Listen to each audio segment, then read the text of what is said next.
नमस्कार. 11:30च्या बातमीपत्रात मी प्रज्ञा जांभेकर आपलं स्वागत करते. सुरुवातीला एक नजर ठळक बातम्यांवर.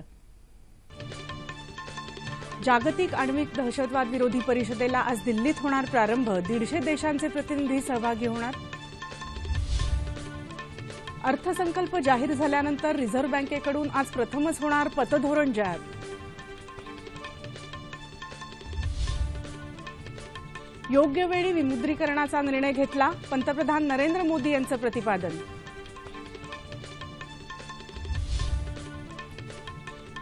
पठाणकोट दहशतवादी हल्ल्याचा सूत्रधार मसूद अझहरला दहशतवादी घोषित करण्याच्या मागणीला चीनचा पुन्हा विरोध.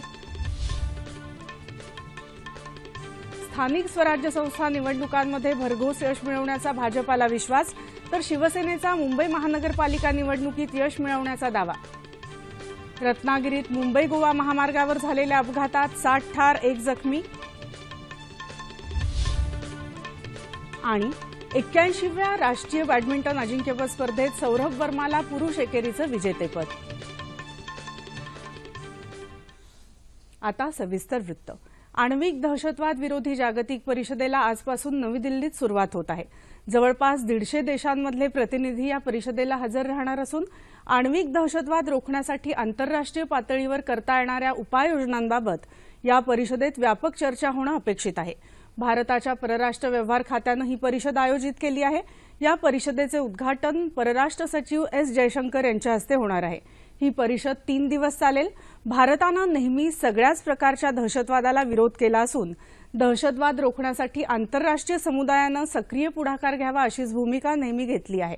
त्यामुळेच 2006 सालापासून रशिया आणि अमेरिका यांच्या संयुक्त पुढाकारानं जागतिक स्तरावर दहशतवाद विरोधी वातावरण तयार होऊ लागलं.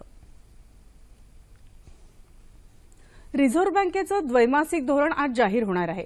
अर्थसंकल्प सादर झाल्यानंतर पहिल्यांदाच पतधोरण जाहीर होत असल्यानं या पतधोरणात व्याजदर कपात जाहीर होण्याची शक्यता व्यक्त केली जात आहे. रिझर्व्ह बँकेच्या पतधोरण समितीची 2 दिवसांची बैठक मुंबईत आयोजित करण्यात आली होती. आज या बैठकीच्या दुसऱ्या दिवशी पतधोरणाची घोषणा होईल.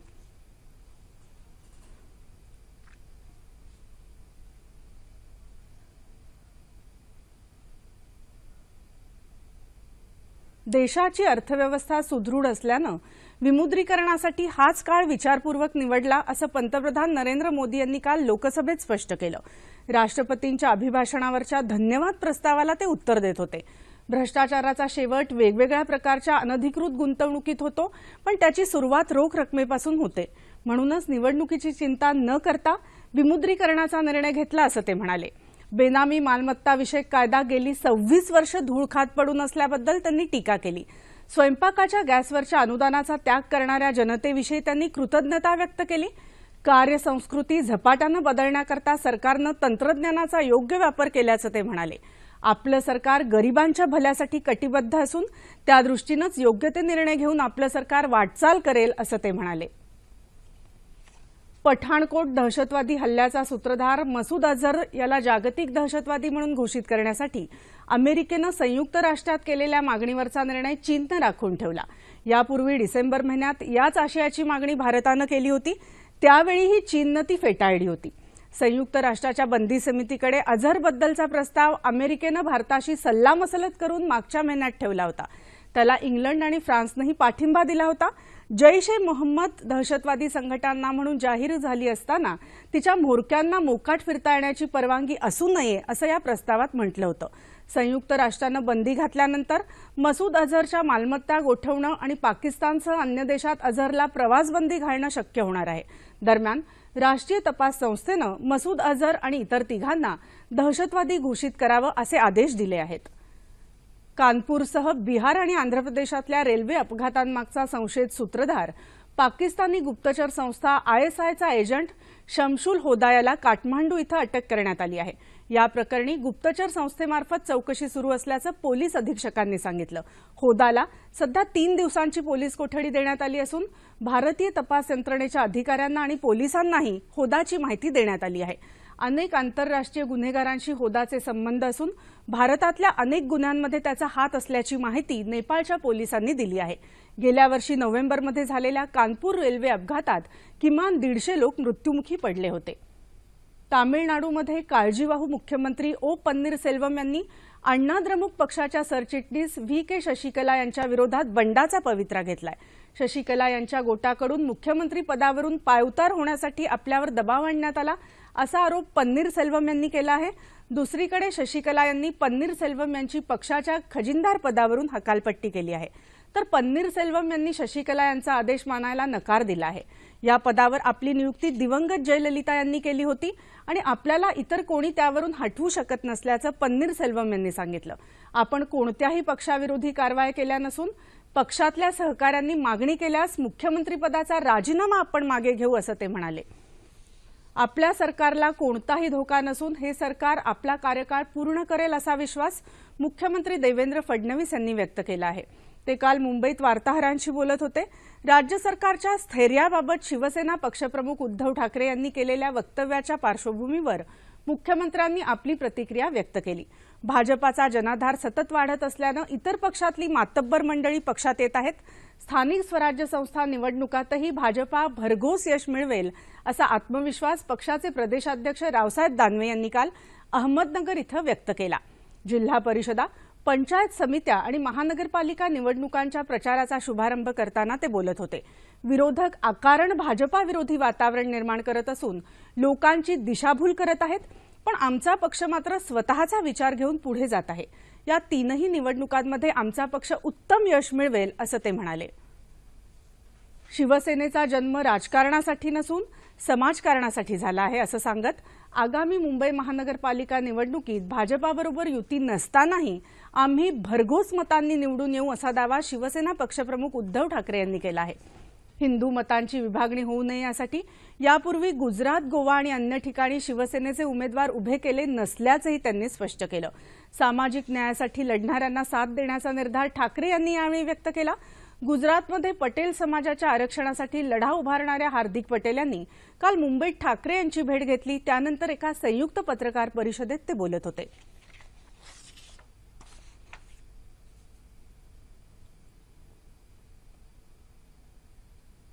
नागपूर विभाग शिक्षक मतदारसंघाच्या निवडणुकीत भाजपा पुरस्कृत अपक्ष उमेदवार नागोराव पुंडलिक गाणार विजयी झाले। गाणार यांचा या मतदारसंघातला हा सलग दुसरा विजय ठरला आहे।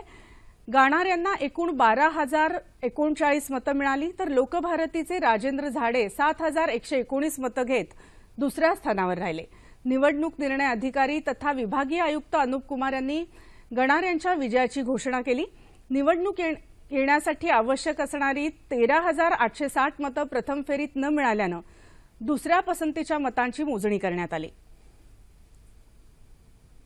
सांगली जिल्ह्यात आरग इथं बनावट गुटखा तयार करणाऱ्या कारखान्यावर छापा टाकून 2.25 कोटी रुपये किमतीचा माल जप्त करण्यात आला। केंद्रीय उत्पादन शुल्क खात्यानं ही कारवाई केली असून या संदर्भात 14 जणांना ताब्यात घेतलं आहे। त्यातील प्रमुख तिघांची कसून चौकशी सुरू आहे। आरग परिसरातल्या या कारखान्यावर काल पहाटे छापा टाकण्यात आला। गुटखा तयार करणारी 5 यंत्र जप्त करण्यात आली असून एक गुटखा पॅकिंग यंत्र सील करण्यात आलं आहे। या कंपनीनं 67 कोटी रुपये कर चुकवला आहे। सांगली क्षेत्राच्या केंद्रीय उत्पादन शुल्क विभागाच्या उपसंचालक वैशाली पतंगे यांच्या नेतृत्वाखाली ही कारवाई करण्यात आली। कुटुंब किंवा मित्रांसमवेत चटपटीत फास्ट फूड खाण्याचा बेत आखत असाल तर सावधान। अशा स्वरूपाच्या खाद्यपदार्थांच्या काही विक्रेत्यांकडून ग्राहकांना आकर्षित करण्यासाठी अनेक घातक रासायनिक पदार्थांचा वापर होत असल्याचं समोर आलं आहे। त्यामुळे असे पदार्थ खायला जाताना सावध राहणं गरजेचं बनलंय। चटपटीत खाद्यपदार्थांची विक्री करणाऱ्यांकडून पदार्थांची चव सुधारावी आणि त्याची विक्री वाढावी यासाठी कधी कोणती शक्कल लढवली जाईल हे सांगता येत नाही। अहमदाबाद इथल्या एका पाणीपुरी विक्रेत्यानं पाणीपुरीला विशिष्ट चव यावी यासाठी त्यात चक्क टॉयलेट क्लीनरचा वापर केल्याचं नुकतंच उघडकीला आलं। या प्रकरणातल्या पाणीपुरी विक्रेत्याला अटक झाली असली तरी हा विषय एकट्या अहमदाबाद शहरापुरता मर्यादित नाही। गुजरातप्रमाणेच महाराष्ट्रासह इतर राज्यांमध्येही असे खाद्यपदार्थ खाणाऱ्यांची संख्या मोठी आहे।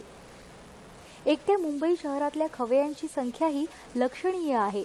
यापूर्वी ठाण्यातही एका पाणीपुरी विक्रेत्यानं अशाच स्वरूपाचा प्रकार केल्याचं उघडकीला आलं होतं। ग्राहकांच्या आरोग्याकडे दुर्लक्ष करून रस्त्यावर सहज उपलब्ध होणाऱ्या अशा खाद्यपदार्थांमध्ये घातक पदार्थांचा वापर वाढत असल्याचं समोर येत असल्यानं या घटनांकडे आता गांभीर्यानं पाहायची वेळ आली आहे. आजच्या धकाधकीच्या जीवनात फास्ट फूड संस्कृतीला प्रोत्साहन मिळत असलं तरी अशा पदार्थांविषयीची विश्वासार्हता ग्राहकांमध्ये कायम राहील यासाठी अन्न आणि औषध प्रशासनानं सक्षम अशी यंत्रणा उभारणं गरजेचं बनलं आहे. अर्थात ग्राहकांनीही सजग राहून बाजारातल्या अशा पदार्थांची चव चाखताना काळजी घेणं हे त्यांच्या आरोग्यासाठी लाभदायक ठरेल. लोकसभेमध्ये काही वेळापूर्वीच सुरू झालेल्या कामकाजामध्ये रेल्वे मंत्री सुरेश प्रभू यांनी रेल्वे मार्गाच्या सुरक्षिततेच्या उपाययोजनांसंदर्भात माहिती दिली. प्रवाशांच्या सुरक्षिततेला सर्वोच्च प्राधान्य दिलं जात असून रेल्वे रुळांमध्ये दोष तपासण्यासाठी अत्याधुनिक तंत्रज्ञानाचा वापर करणार असल्याचं त्यांनी सांगितलं. यासाठी जपान, इटली, फ्रान्स यासारख्या प्रमुख देशांच्या तंत्रज्ञांशी चर्चा सुरू आहे, अशी माहिती प्रभू यांनी सभागृहाला दिली.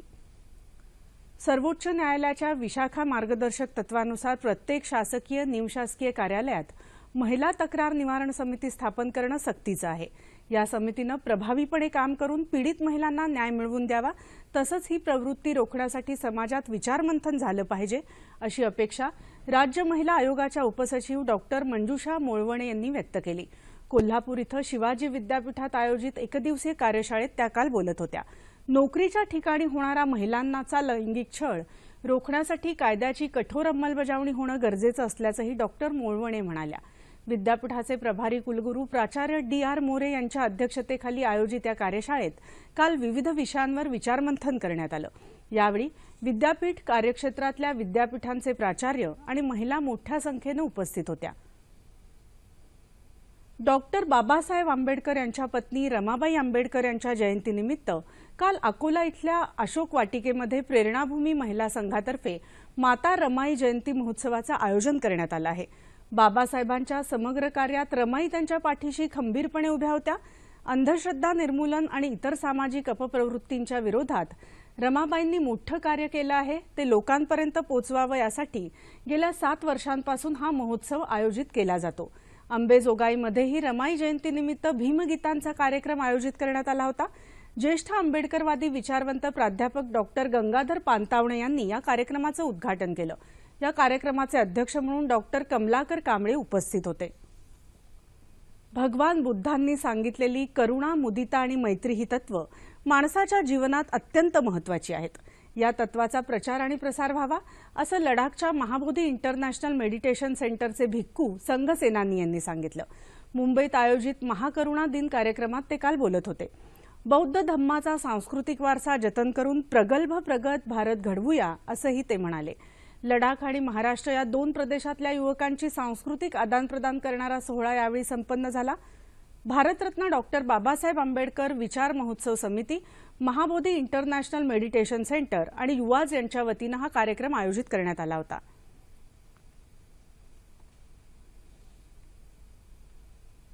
युवकांच्या मनात प्रगतीची ठिणगी पेटवून आणि त्यांना उत्तम प्रशिक्षण देऊन उज्ज्वल भारताचं स्वप्न साकार करता येईल, असं मत Datta Meghe institute of medical सायन्सचे कुलपती डॉक्टर वेदप्रकाश मिश्रा यांनी व्यक्त केलं. यशवंतराव चव्हाण महाराष्ट्र मुक्त विद्यापीठाचा 23वा दीक्षांत समारंभ काल नाशिकमध्ये झाला, त्यावेळी ते बोलत होते. या समारंभात 16 विद्यार्थ्यांना सुवर्णपदकं देऊन गौरवण्यात आलं. तसंच 28,351 विद्यार्थ्यांना पदवी प्रदान करण्यात आली. यावेळी कुलगुरू डॉक्टर दिलीप म्हैसकर यांनी विद्यापीठाचा अहवाल सादर केला. शिक्षणातून केवळ वैयक्तिक हित साध्य न करता त्याचा समाजातल्या वंचित वर्गासाठी फायदा व्हावा, यासाठी प्रयत्न करा, असं म्हैसकर म्हणाले.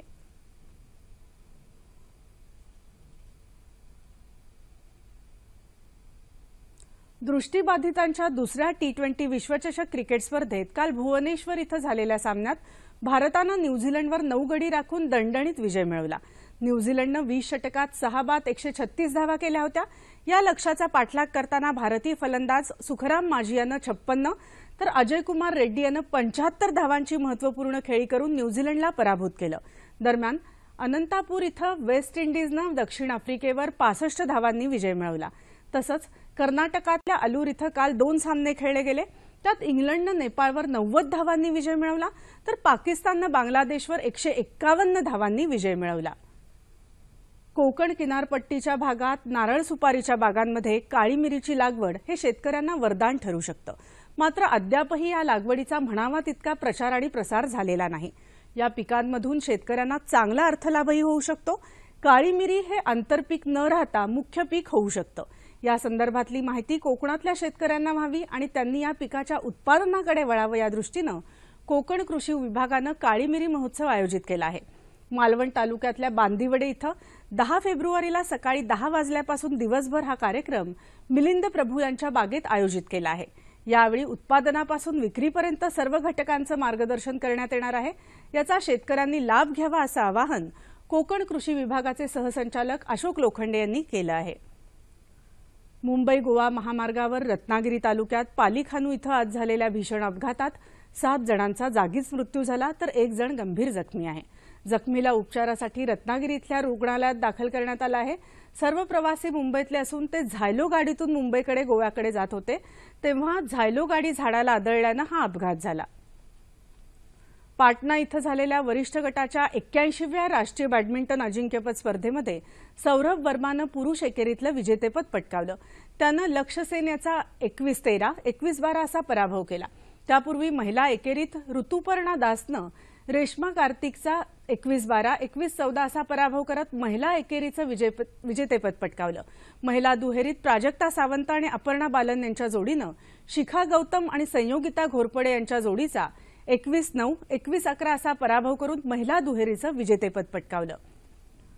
पुण्यातल्या बालेवाडी स्टेडियममध्ये 62व्या राष्ट्रीय शालेय अथलेटिक्स स्पर्धेला कालपासून सुरुवात झाली. बाळवलकर ट्रस्टचे अध्यक्ष अशोक जोशी यांनी या स्पर्धेचं उद्घाटन केलं. महाराष्ट्र राज्य जिल्हा क्रीडा परिषद आणि महाराष्ट्र अथलेटिक्स संघटनेनं या स्पर्धेचं आयोजन केलं असून त्यात देशभरातले 800 खेळाडू सहभागी झाले आहेत. या स्पर्धेत लांब उडी, उंच उडी, थाळीफेक, गोळाफेक, धावणं अशा विविध स्पर्धा घेण्यात आल्या. यावेळी स्पर्धेतल्या विजेत्या खेळाडूंचा मान्यवरांच्या हस्ते गौरव करण्यात आला. या स्पर्धेचा आज समारोप होणार आहे. ठळक बातम्या पुन्हा एकदा.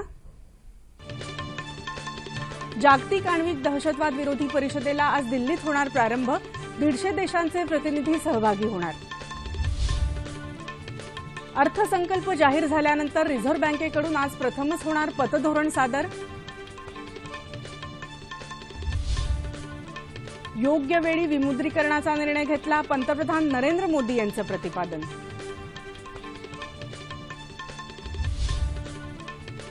पठाणकोट दहशतवादी हल्ल्याचा सूत्रधार मसूद अझहरला दहशतवादी घोषित करण्याच्या मागणीला चीनचा पुन्हा विरोध.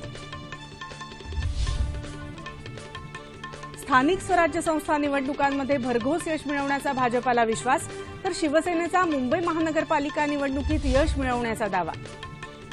रत्नागिरी मुंबई गोवा महामार्गावर झालेल्या अपघातात 60 ठार 1 जखमी. 81व्या राष्ट्रीय बॅडमिंटन अजिंक्य स्पर्धेत सौरभ वर्माला पुरुष एकेरीचं विजेतेपद.